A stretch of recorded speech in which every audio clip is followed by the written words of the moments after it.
Ladies and gentlemen, welcome to my live stream about the aspects that doing sports is supporting your health.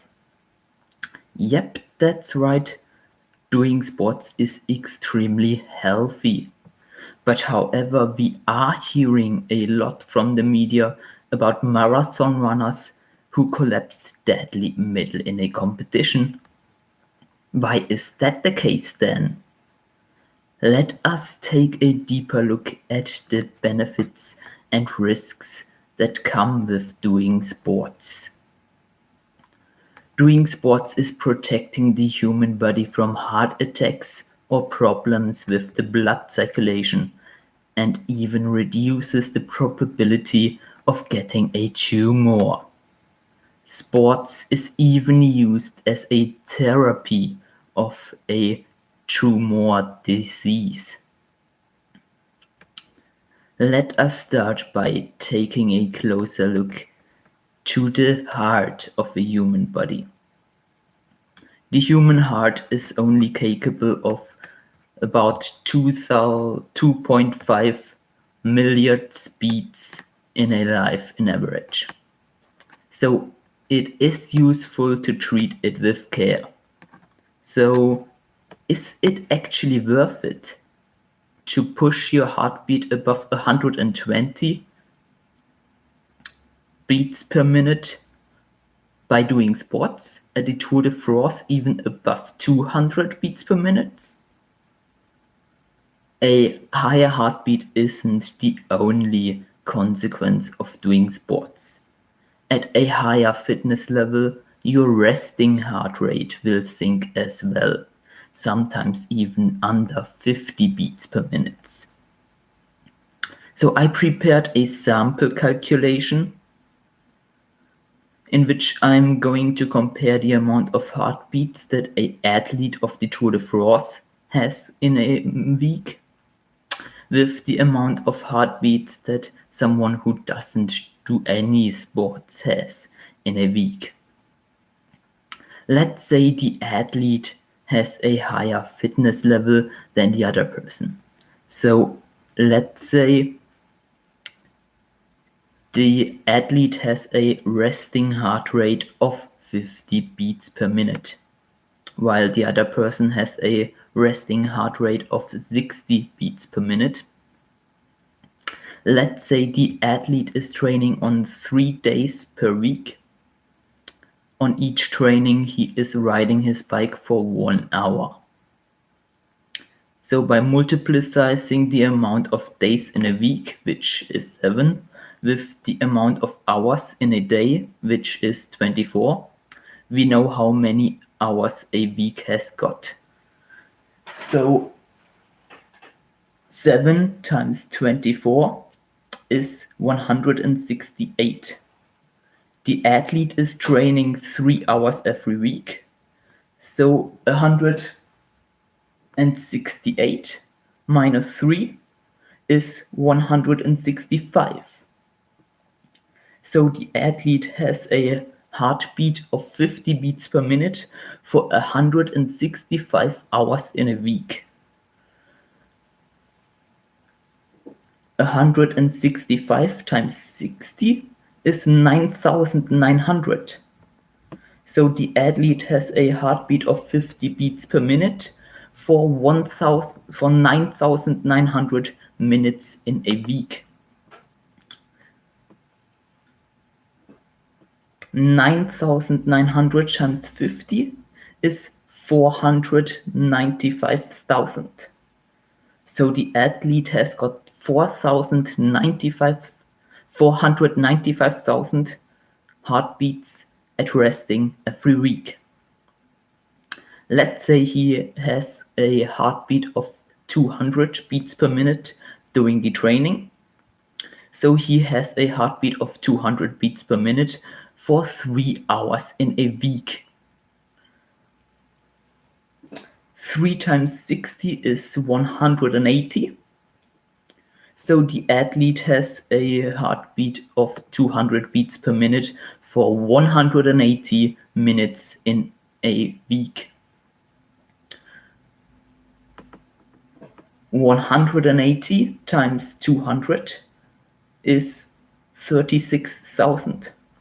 So the athlete has got 36,000 heartbeats during training every week. And 495,000 plus 36,000 is 531,000. So the athlete has got a total amount of 531,000 heartbeats per week. In comparison to that, let us take a look at the heartbeats of the other person, which has got a heartbeat of 60 beats per minute for 168 hours per week. 168 times 60 is 10,080. So this person has got a heartbeat of 60 beats per minute for 10,080 minutes in a week. 10,080 times 60 is 604,800. So this person has got a total amount of 604,800 heartbeats per week. 604,800 minus 531,000 is 73,800. So by comparing the total amount of both heartbeats, you can notice that the athlete is saving 73,800 heartbeats per week in comparison to someone who doesn't practice any sports. And that by having a resting heart rate which is only 10 beats under the resting heart rate of the other person. So to answer the question from the beginning of the calculation, yes, it actually is worth it to push your heartbeat above 120 or even 200 beats per minute by doing sports. So why are we hearing then a lot from the media about marathon runners who collapsed deadly middle in a competition? The most popular reason for a lot of marathon runners collapsing deadly while running is because there is a myocarditis or a heart muscle infection which hasn't been recognized before and which was caused by overtraining. You can realize if you are in overtraining or not by measuring your heartbeat. If it is over 100 or even 120 beats per minute, you might be in overtraining. You have to take some rest days. Don't worry about a loss of power because of the break. You will not lose any of your fitness level. Actually, you are supporting your body to build up even more fitness level with your break. The body is begging for a break. So when you are careful and don't overtrain yourself, then you are on a good road to a healthy heart, and you can even extend the time in which your heart is beating and maybe in which you are living by treating your heart with care.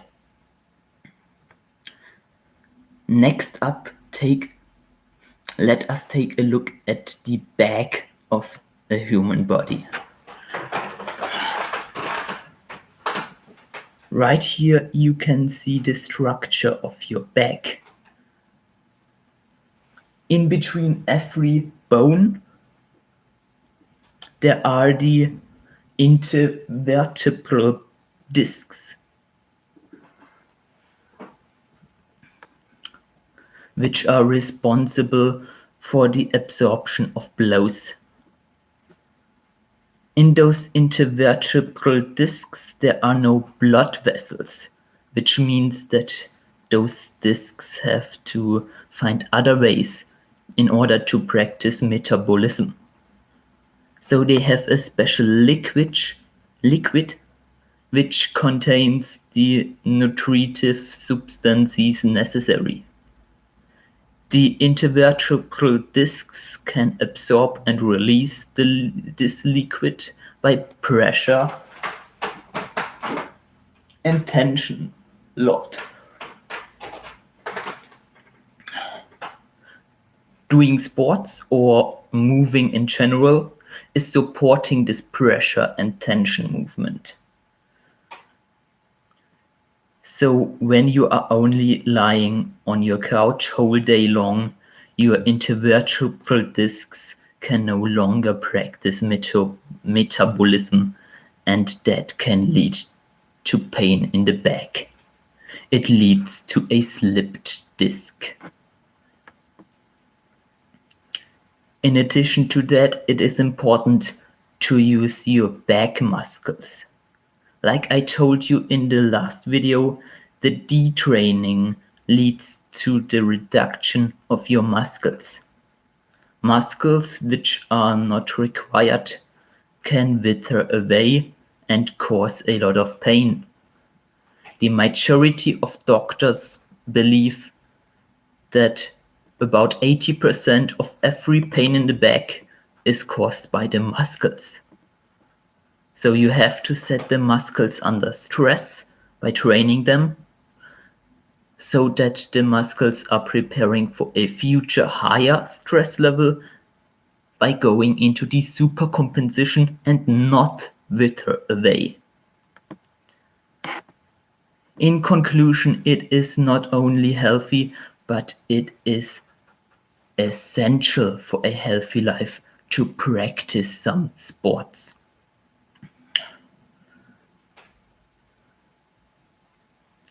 There is, however, one excuse for doing sports. That excuse is when you are consuming antibiotics, which are supposed to kill harmful bacteria which the immune system of your body can't fight against anymore.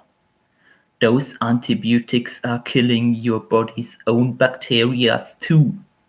So your immune system will be weakened.